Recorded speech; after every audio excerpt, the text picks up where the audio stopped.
Things were pretty tough around this time, at the end of 42 and the beginning of 43, and just after, only a matter of days after Jack Archer shot down his Zero, we lost 2 aircraft with 4 personnel in each. One was an Army Major in charge of the Army Liaison Section, the other 3 were Squadron personnel.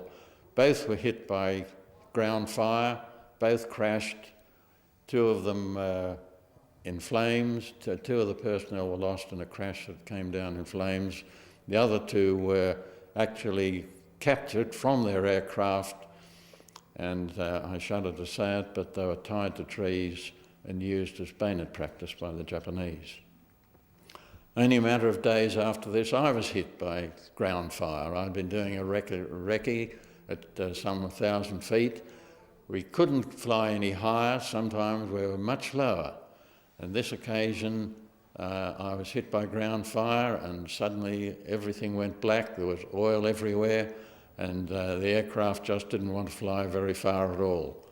So being over enemy-occupied territory, I headed for the south and got out of that area as quickly as I could. The aircraft wasn't performing very well.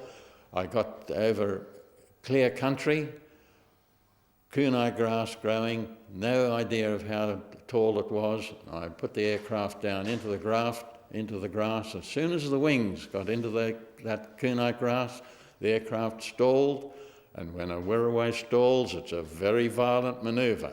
I went crashing over at 8 or 10 feet from the stall until it hit the ground. It didn't do us very much damage at the time. We were both, my navigator and myself were both ferried back to Moresby the next day. And I remember standing in front of the doctor, who asked me if I had been hurt in the crash, and of course I wanted to fly. I said, no, of course not.